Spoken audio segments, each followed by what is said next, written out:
and happy Wednesday, wherever you are in the world. I'm sending a big cheers in my Coffee with Kim mug from me to you. If you haven't already, let us know where you're coming in from in the chat. We're kind of a fun group here. So if you are new, welcome. We love new friends. We promise we don't bite. Say hello.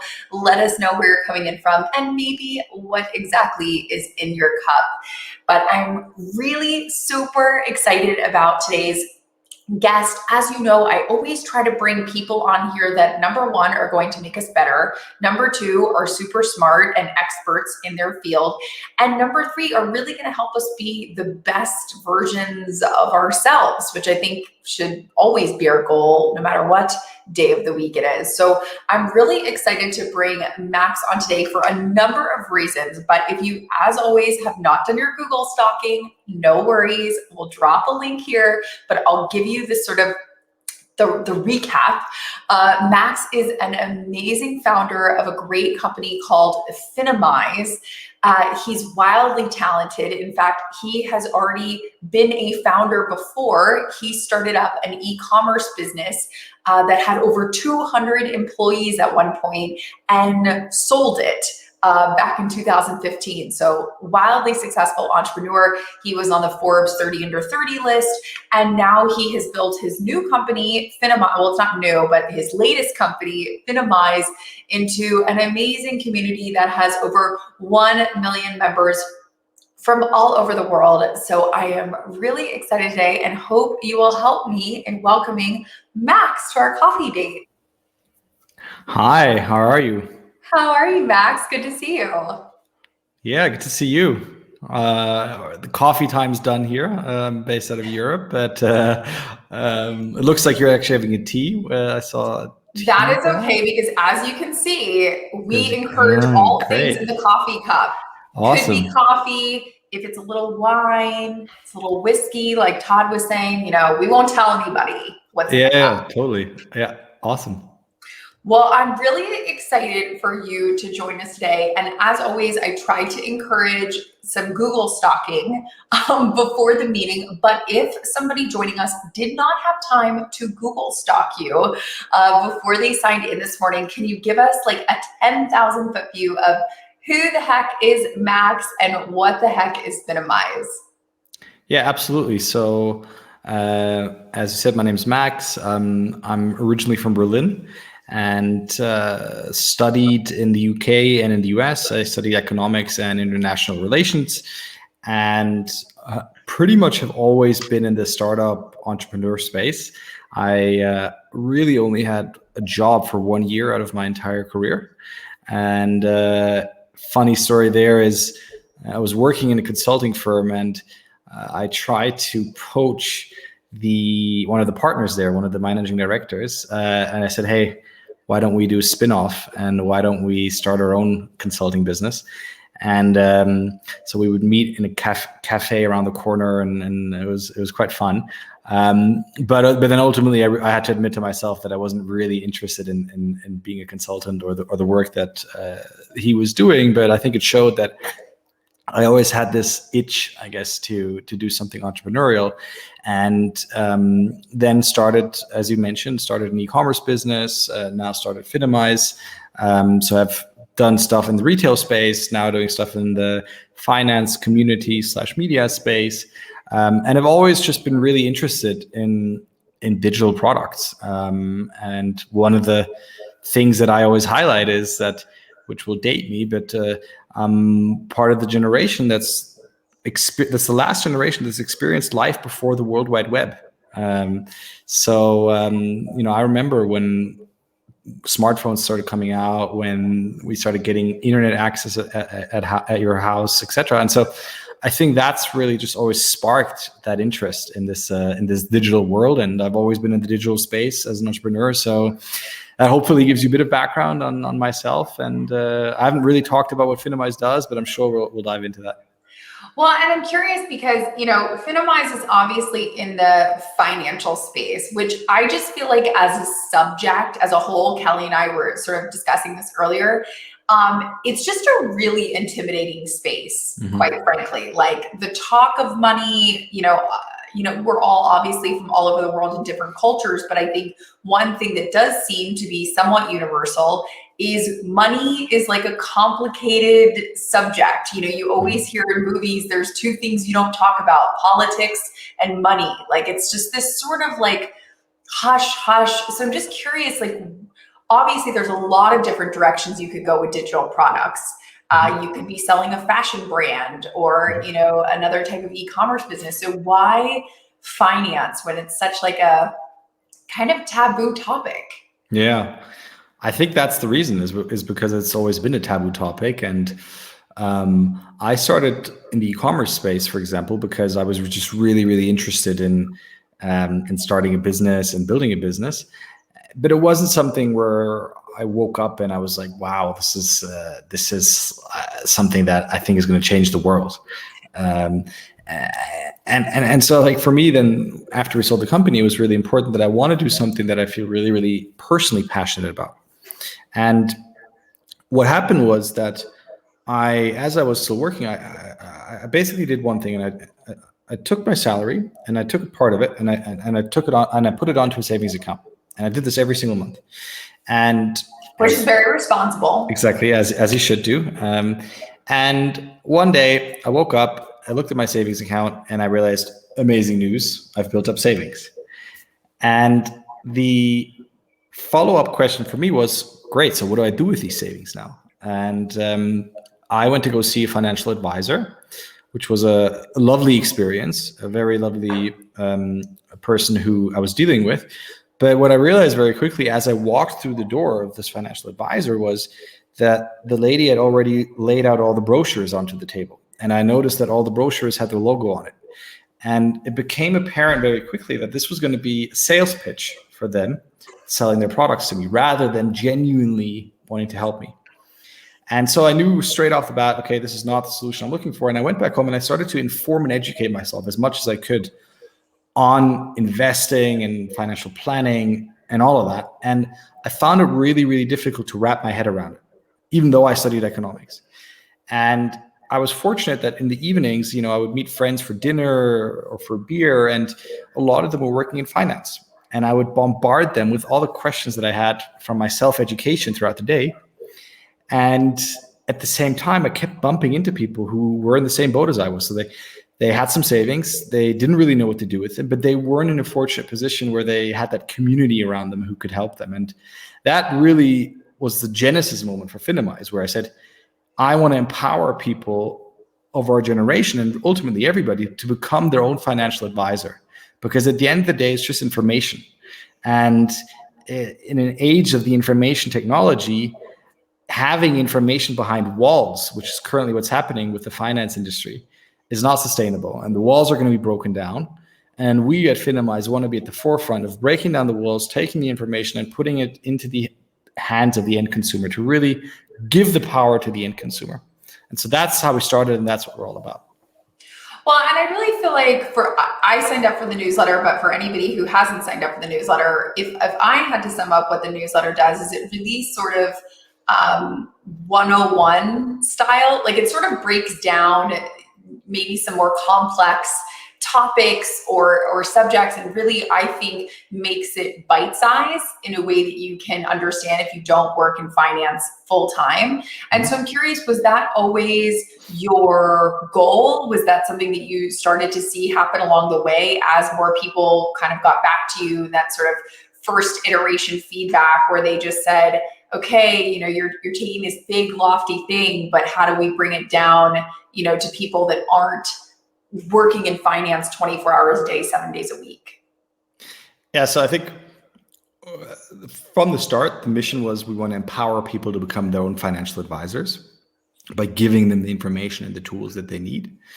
And we started with a very simple product, which is our daily newsletter that we still have today, that explains in 3 minutes what's happening in the world of finance. And most importantly, why should you care? Why should you care if inflation is going up or going down? And what we found was that that's a really good starting point, just to get people to think about finance and investing just a couple of minutes a day, and make it less intimidating. And then we started launching other products, right? So we have mobile apps, we have a huge community that's active physically and now virtually.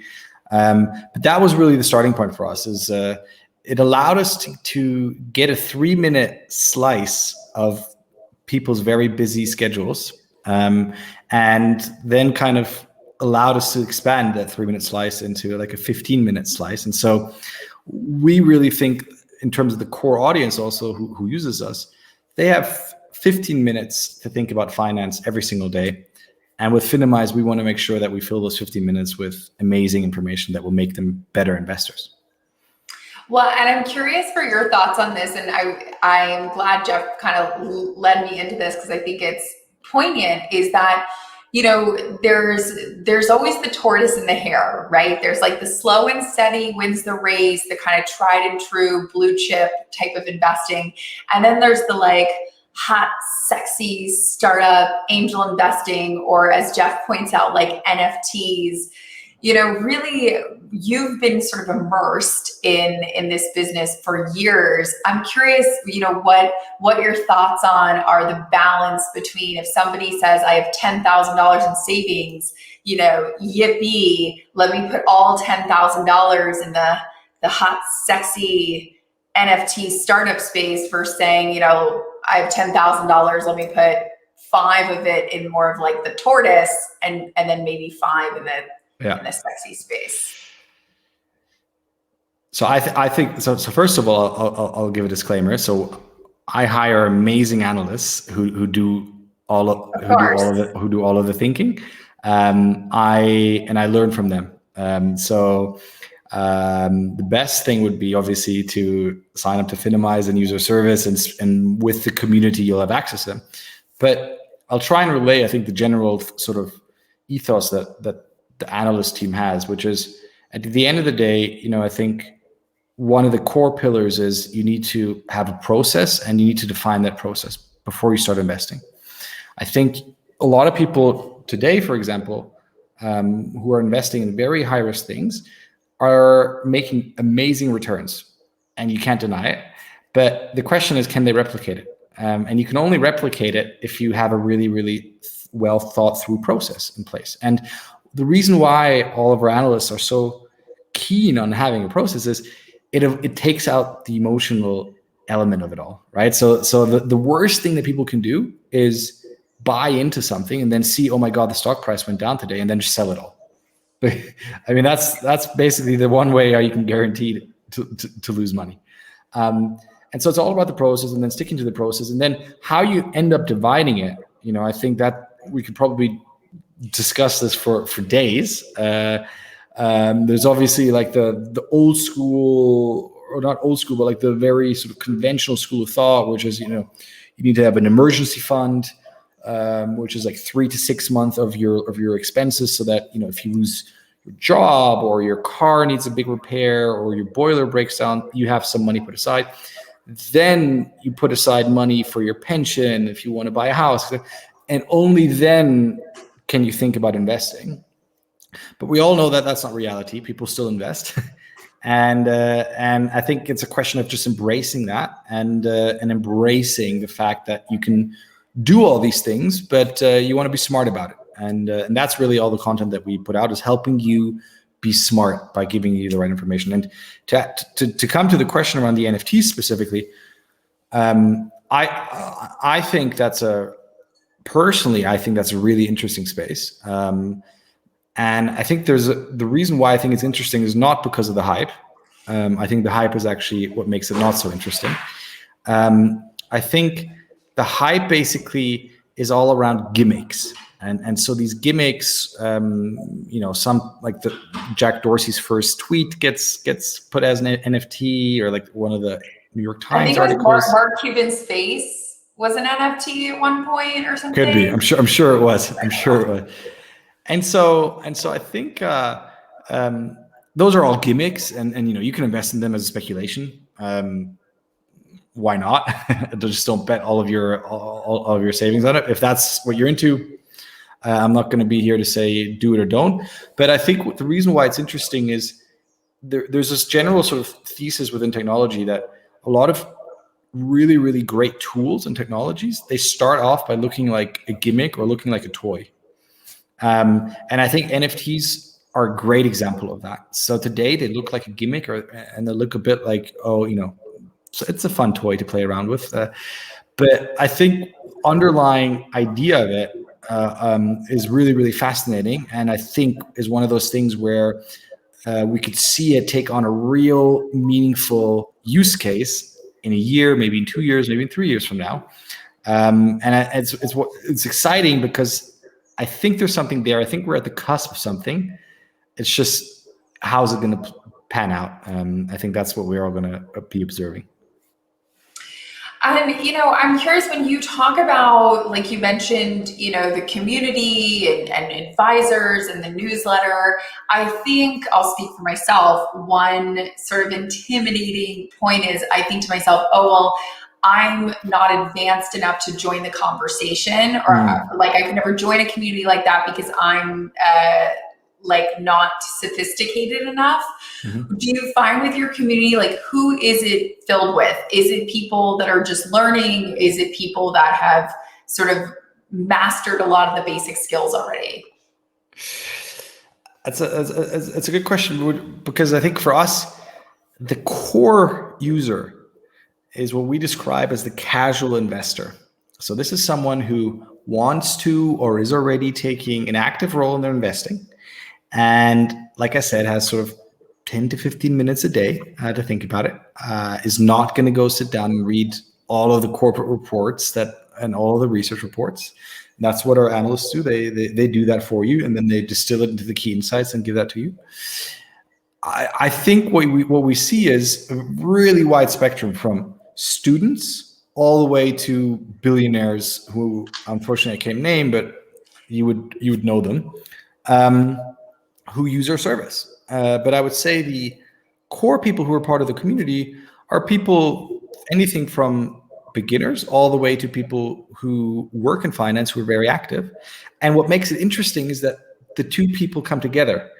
And so the beginner can learn from the expert, and the expert can perhaps learn from the beginner through domain expertise, right? So maybe the beginner works in a sustainability business.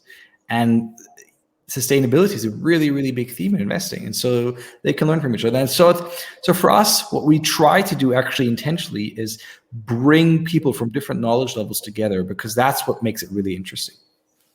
And so I'm curious, what does, in your world as the founder, the perfect consumer arc look like? Is it, it's a Monday, somebody hears about Finimize. On a Tuesday, they subscribe to the newsletter. On a Thursday, what does that journey look like?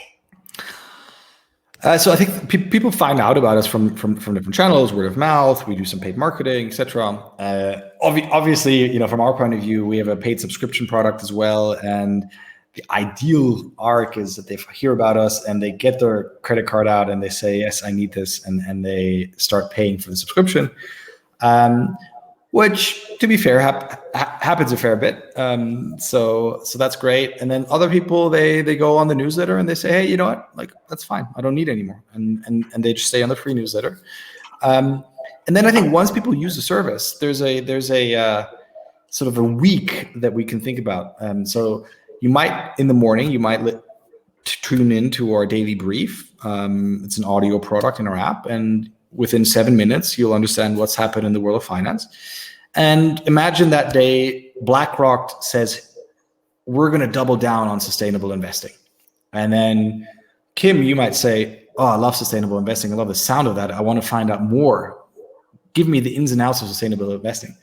And then you might open one of our deep dives into the topic of ESG, as it's called. And you might listen to that while you're in the gym, and it's like a 20-30 minute deep dive. And then you might go to one of our chat groups with other members, and you might say, hey, I love the sound of this ESG thing. Does anybody have any experience? And then a member might say to you, you know what? The head of ESG, the head of impact investing from JP Morgan is actually going to speak at a Finimize meetup tomorrow. And you go and you sign up, and within a week, you've learned the ins and outs of sustainable investing, and you can then decide what you want to do. And you act out of a position of knowledge and confidence and information. Well, and I feel like you in particular sit at a really interesting space because you're not only seeing finance in terms of like the whole world and how we operate, you're also experiencing or have experienced finance as a founder, both raising money, exiting a company, now starting another company. So, I love this question as well. Like when you think about startup financing or financing within the startup ecosphere, obviously you've seen kind of it all, like from different angles. So what's sort of like your best advice or hot tips on that subject area? So I think when it comes to startups, I think you need to be thoughtful how you think about financing. I think in today's world, it becomes the default that I need to go raise capital. And I think that's not true for different business models. If you're going to say, hey, I'm going to build a bank or an insurance company tomorrow, absolutely, you're going to need a lot of money to set it up. And it's a no-brainer. You need to go raise capital. There's other businesses, e-commerce, media, different verticals where you could probably get pretty far without raising capital. There's a bunch of examples also in software, but I'll give you two. I'll get one that's obviously very famous in the media space is Calm, right? The meditation and sleep app, and they didn't raise capital. They raised very, very minimal capital, and then they didn't raise capital for years, and then they raised a lot of capital, and they built a really healthy business with very, very little capital, and they grew it out of their cash flows. There's another company in the software space like Zapier or Notion. Again, they raised very, very little to no, or Calendly, perhaps people are more familiar with. Companies who didn't raise money or very little money, who built massive businesses out of it. And so I think you really, as a first step, need to ask yourself, can I build a business that I can fund through my own cash flows? And if yes, go for it, because that's the best situation that you can be in, because that means you're going to continue to own the majority of your company, and you can build a business that you really are the owner of. And you can always raise money, but you raise money because you want to get to the next stage, as opposed to, oh my God, I need to raise money because otherwise next month I can't pay the salaries. And so I think it's really important to be very thoughtful before you do a fundraising process. And if you can go as far as possible without raising, by all means do it. It's going to require patience, and it's going to require you to avoid some of the FOMO that's happening in the market, but it's going to be, in the long term, I think, the best outcome for you. Well, and I think it's interesting when you talk about like growing and scaling and building a business, because I was listening to a podcast that you were on a couple weeks ago, and one of the things you talked about, which obviously I hold near and dear to my heart, is really creating super fans. Yeah. And you were telling this story about how some of the early users of Finimize, you would go like above and beyond mailing them things. You talked about like paintings, you're mailing them paintings and like all this stuff. So I'm just curious, like, was that something that you learned in your first business that then you were bringing over to this business? Was that something that, like, how did that pop in your head one day? And maybe if you could retell the story, because I listened to podcasts, but maybe other people didn't. Yeah, so I think one of the reasons why we were able to build a community is because we treated our early users as super fans or like VIPs. And we would, for example, reach out to someone and be like, hey, what's your address? I want to send you something. And they would give us their address, and then we would I remember, for example, it was during the winter, and we sent them like a scarf and like a hat, and like that was branded by Finimize, and like for doing nothing, like all they did was use our service. It's not like they were part of a reward program or something. We would go and bring coffee and cake to people's offices. So if you're like, hey, I work at company ABC, be like, awesome, we'll be there in like 40 minutes. And then we would like bring your entire team coffee and cake. And the other thing that we did, as you said, is like we would. This was a bit actually further in. We started painting portraits of our users, and we would like promote them in our newsletter. And I think the reason why we did this is because it really created the DNA that we really cared about our users, number one. And number two, at the end of the day, it's all about them, right? Like if you're building a community, it is all about the members. And I think to your question, like how did I come up with that? So at the e-commerce business, in the end, we were very, very, very focused on customer centricity and making sure that our users are very happy. And an e-commerce business is difficult because you're sending packages, they might come late, you might have gotten the wrong item in the package. Like there's a lot that can go wrong. You might not reach the customer support on time. Anyway, there's a lot of things that can go wrong. And so we were really, really focused on what can we do to make our customers really, really happy, because happy customers come back, and that's how you can build a sustainable business, etc. And so I think that's how we start. That's where I started to think about the value of really going above and beyond for your customers.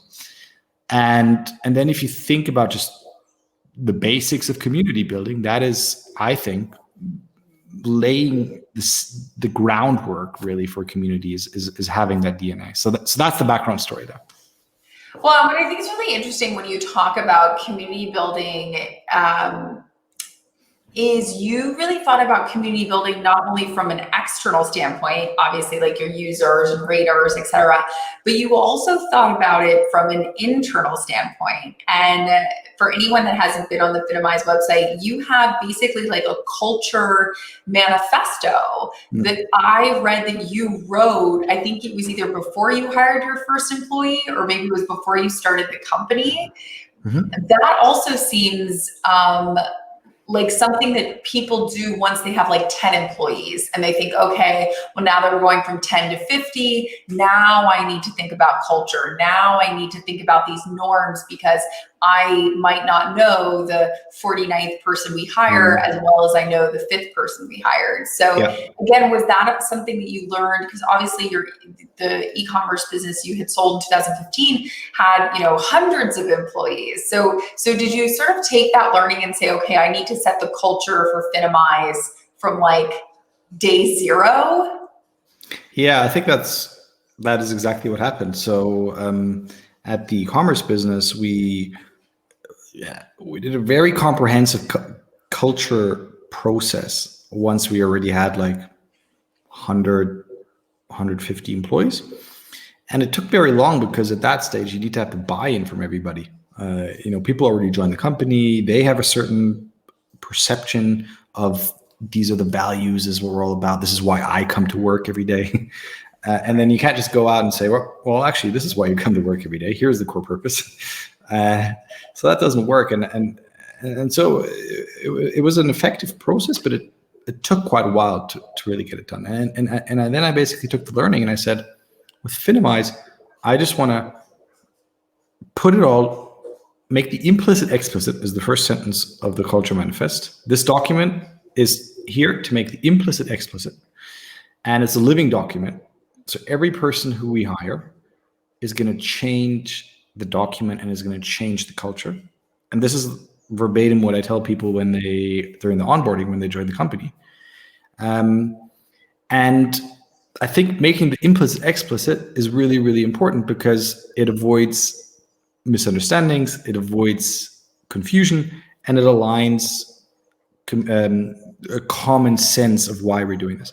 And so I sat down, I wrote this from day one. And when we do hires, we refer them to this document. We say, this is what we're all about. Please read it. If you like it, you probably like it here. If you don't like it, you probably won't like it here. And so it served as a really, really good compass, I think, for us as a company. Do you recommend that is that something you recommend highly to other founders as well? I think so, yeah, because it forces you as a founder to think about these things early on. And oftentimes when you don't think about it early on, and then you're forced because I don't know, a hire didn't work out, and you need to figure out, is this the reason now why you want to let this person go? You can reference that culture document and you say, well, here's what we wrote down. It's black and white, and this is what we're all about. And if that isn't in line, then we need to make that decision. Whereas, like, if you haven't done that, then I think you're going to have to create it on the fly, and it's just not going to be thoughtful. It's not going to be genuine, and I think you're going to make your life a lot harder. And I think it's a fantastic exercise to do right at the start when you have a blank sheet of paper and you can just put it all down. 100%. I'm curious, obviously you've been through a lot of experiences as a founder. What's like the most scary, I guess, or what has been the scariest kind of mountain that you've had to tackle? A lot. I would say the most recent one obviously was COVID. When COVID hit, nobody knew whether we're going to get out the other end. Most companies that I spoke to that were genuinely like, I have no idea what's going to happen here, because nobody knew how long is this going to take, how bad is it, like how severe is it going to be. And if I can just get back to the culture manifest, that for us, I think, was an amazing litmus test that the culture manifest worked, because we came out stronger out of the whole crisis than we went into it. And we, as a team, came together more than ever before.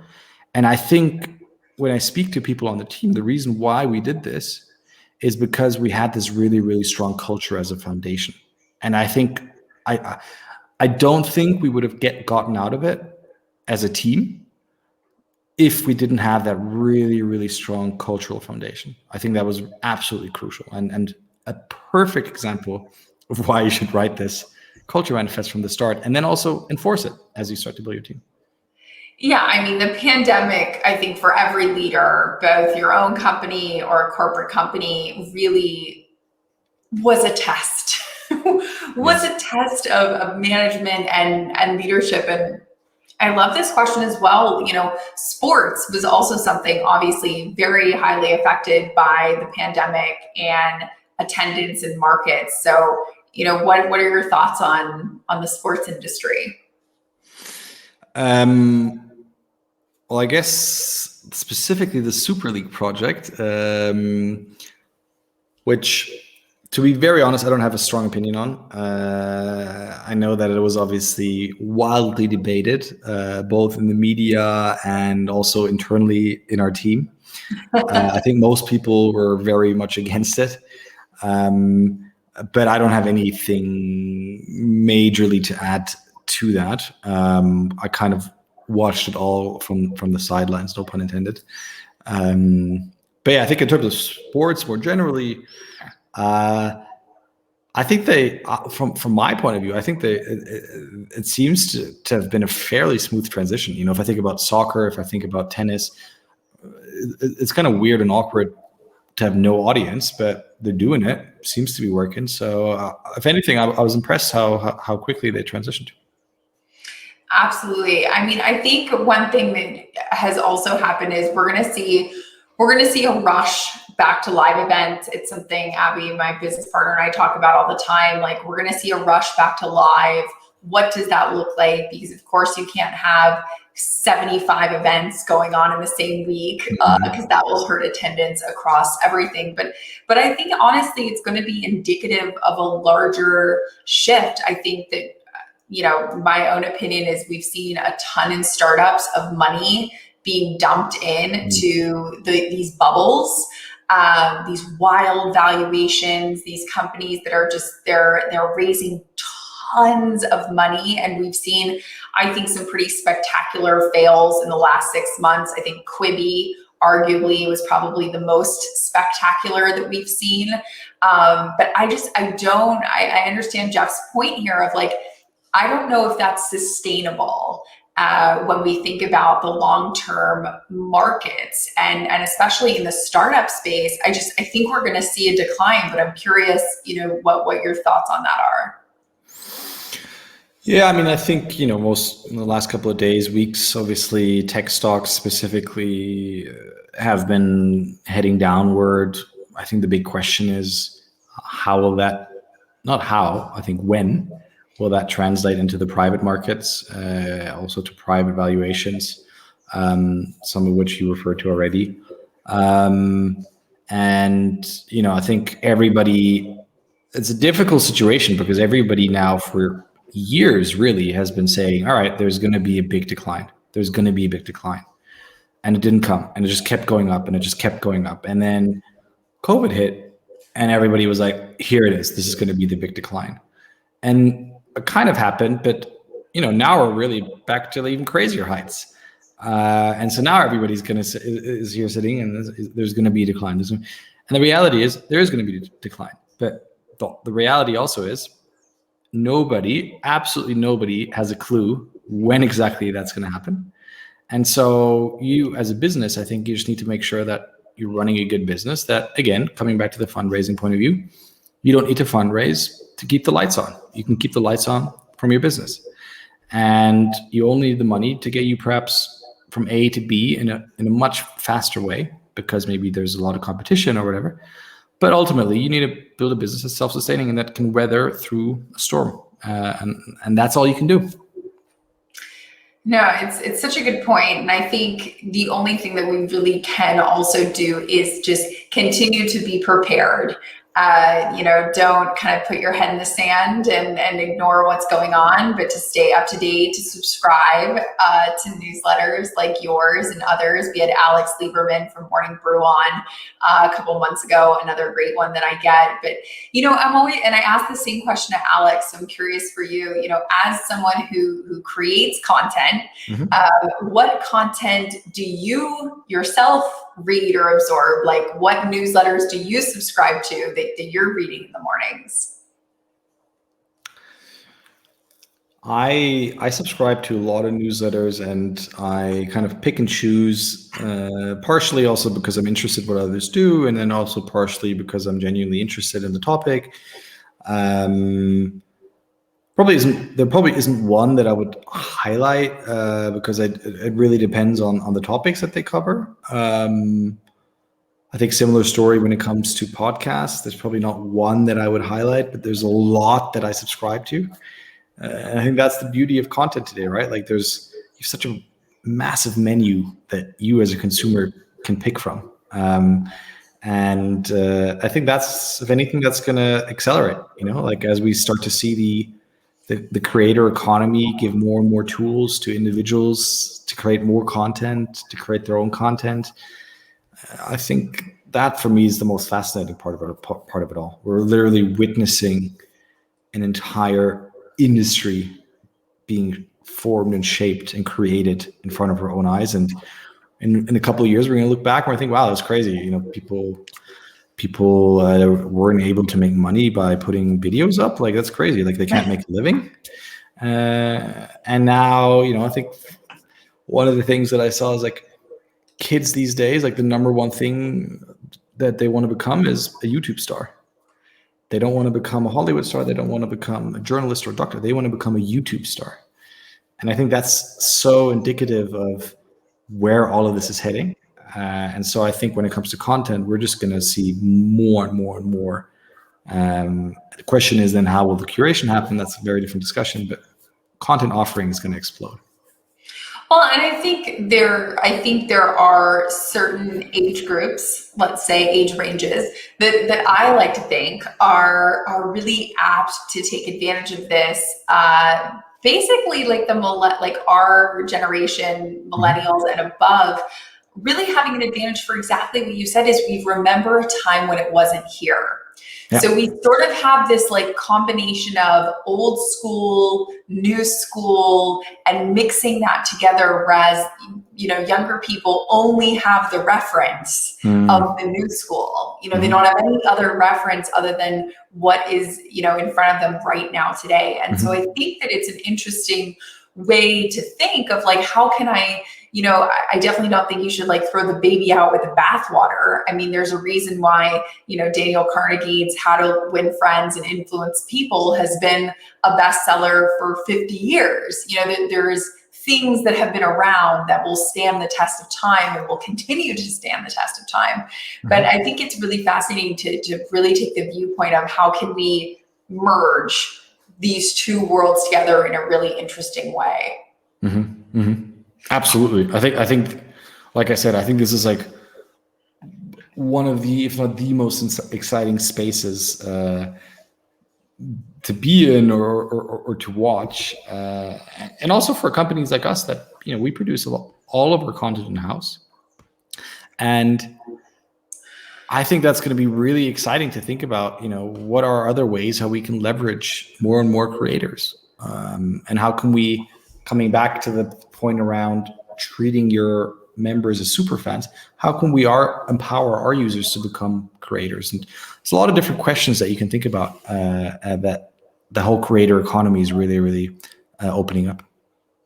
Oh, absolutely. And, I know that you said that you read a lot of newsletters and listen to a lot of podcasts. Mm-hmm. I also read a lot of books. So I'm glad that Giacomo asked this question, because he and I always text back and forth about our book recommendations. But I have a system, don't laugh, about reading books, where I call it like broccoli candy, which is like veggies, like healthy stuff, and then like junk food.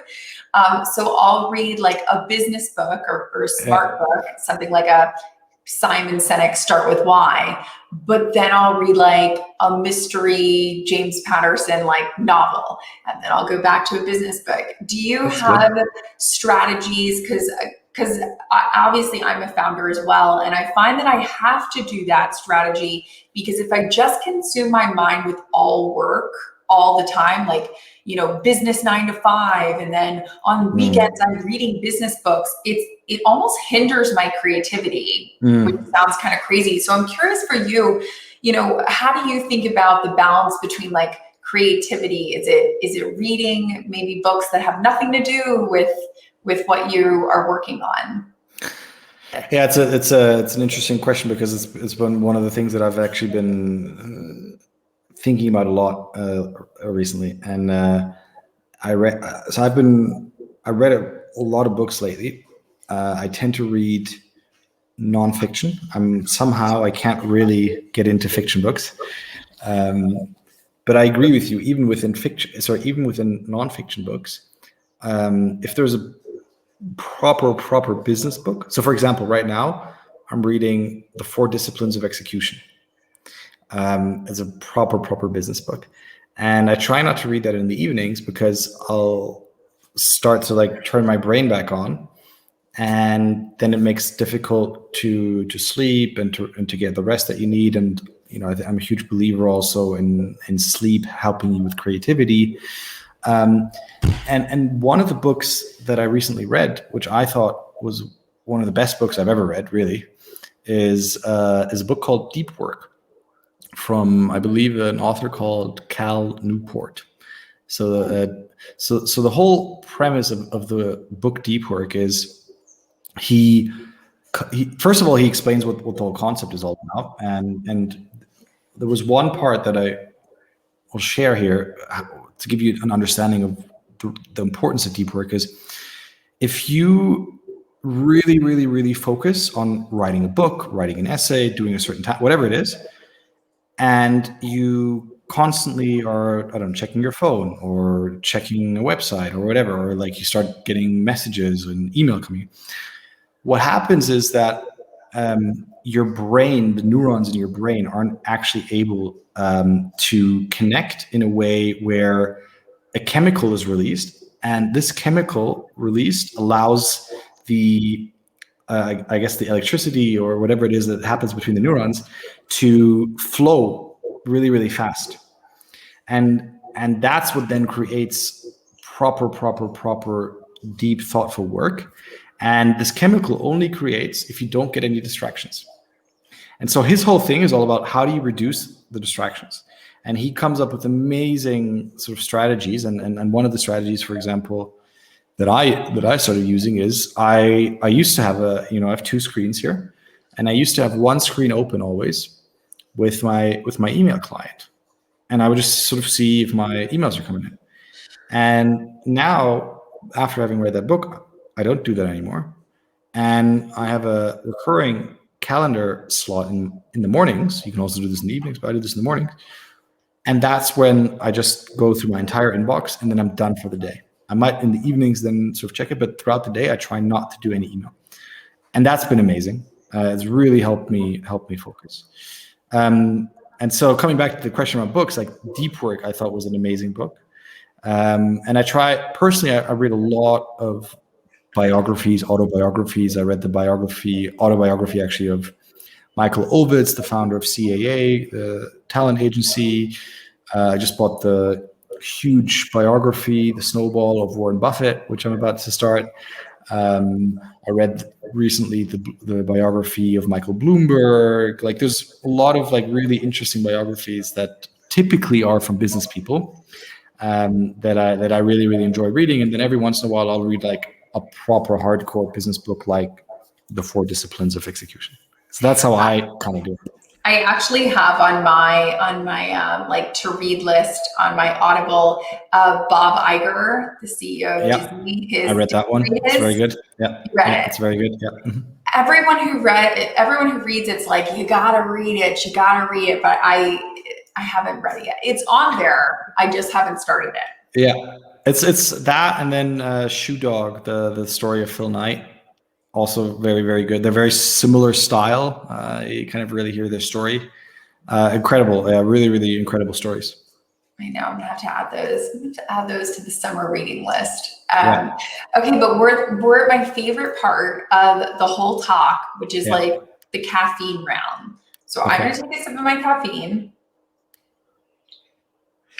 And then we're going to go into some rapid fire questions. Okay. Are you ready? Let's do it. Okay. What have you started using or doing lately that you really, really love? So one of the things is this whole deep work principle, but I guess I already mentioned that. Another thing that I started using that I really, really love is... it could be an app. It could be like...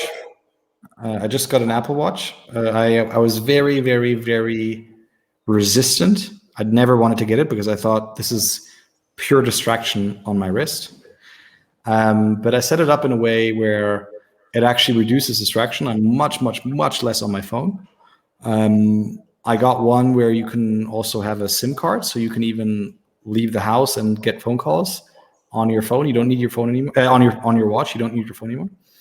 And you can see what was the quality of your sleep and all that stuff. And I think it allows you to actually enforce all of these like deep work principles, and make sure that you're leading a healthy life, and make sure that, yes, I'm getting good sleep. And then the next day, how am I feeling? So yeah, it took me a while, but now I actually really, really like it. I love that. Okay. Well, I know you don't have a ton of free time, but in the free time that you do have, what is something that you're hoping to learn this year? It could be like how to cook. It could be a language. It could be anything. I started to cook a lot more. So that's been really fun. Which actually we started, it was a company social during the height of Corona, where we did a virtual pasta making class. And learned how to make pasta from scratch, and have a pasta making machine now in the kitchen. And that's definitely something I want to do more of and get better at. And it's what I learned is it's all about the sauces. So that's really what I get really, really good at, is making the best pasta sauces. I like that. Okay. What accounts or humans on the internet do you follow that just sort of light you up, that you just feel like they're creating good stuff, they're creating interesting reads, and it could be on any platform. It could be on Twitter or LinkedIn. What are some things that you're loving? So one person I'm not actually sure if it's the real person, but I think so. On Twitter is Rick Rubin, the very famous music producer. He like only posts like inspirational quotes, and he talks a lot about creativity and how to unlock creativity. So I really like that. And then there's a podcast that recently turned into a Netflix show called Song Exploder, which I also love. And what they do is they interview really great musicians, and they pick out one song, and then they ask them, tell me, what is this song about? And it's on Netflix. It's, like I said, it's a podcast. It's really cool because, as we kind of touched on, it has nothing to do with my business life. And it's all around just creativity and how creatives work. So I really, really like that one. I love that. So fun. Okay, it could be physical or maybe an experience that you've given yourself in the past year that you feel like, as a founder and just as somebody who's kind of moving through their career, that it was really beneficial for you to kind of give yourself that thing? Well, I got a better microphone, so that's helped. And what kind of microphone is that? It's a Rode, RODE. Apparently, it's good. Our head of audio said it's a good microphone. No, I mean, other than that, I've just tried to really. I think the thing that was really, I think, interesting around this whole COVID lockdown phase is it took away commute, it took away travel, and I think as a result, it took away a lot of stress, at least in my experience. And so I think I've tried to focus much more on health. I started really caring about, like I said, what the sleep quality is, what I eat, trying to really cut down on coffee, alcohol, all these things that, like, if you're in this like daily rush of like, building a company and meeting people, etc., you start to just, take all of that for granted. And I'll eat fast food here, I'll eat fast food there, and I'll have a beer here. And I think ultimately the whole COVID time really allowed me to sort of reset and really make sure that I'm calibrating to have a really healthy lifestyle. That's so true. Okay, we are a group that loves homework, which I know sounds a little dorky, but it's true. We love homework assignments. So if you could give everyone a homework assignment of one thing that they should either do this week, watch this week, listen to this week, what would be your homework assignment for all of us? Well, write your culture manifest if you have a company. would be the first one. And then probably what I would say is I'm a huge fan of having a notes app on your phone and just jotting down ideas. And I find that really, really, as a habit. So maybe the homework here is to start that habit. Just keep jotting down your ideas into your notes app. And then keep going through them and just filter them and see, in a week or 2 weeks from now, are you still excited about this idea? And I think a lot of us who build businesses have the shiny new thing syndrome. And I find that keeping a list is a really, really good test whether this is a shiny new thing or whether you genuinely really, really think this is an amazing thing that you want to dedicate more time to. I love that. Okay, Max, if people are like, he is dropping such wisdom, I want to keep getting wisdom from him, what is the best social media platform of choice that people should follow you and keep learning from you?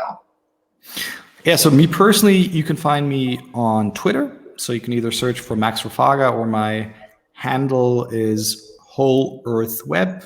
I know it sounds very strange. Whole Earth Web, all in one word, on Twitter. And then you can check out Finimize on finimize.com, subscribe to our free newsletter. You can download our apps, check them out on Android and iOS. And obviously Finimize are across social media from Twitter to Instagram to LinkedIn. So feel free to hit us up on any of these channels. We tend to check them very, very actively and would love to start a dialogue. I love that. Well, thank you, Max. And again, for anybody else that is new, make sure to hit the follow button on my profile so you can come back and join next week, and LinkedIn will alert you when I go live. But thank you so much, Max. We so appreciate you dropping so much wisdom on us. Thanks for having me. Really appreciate it. Thanks, everybody.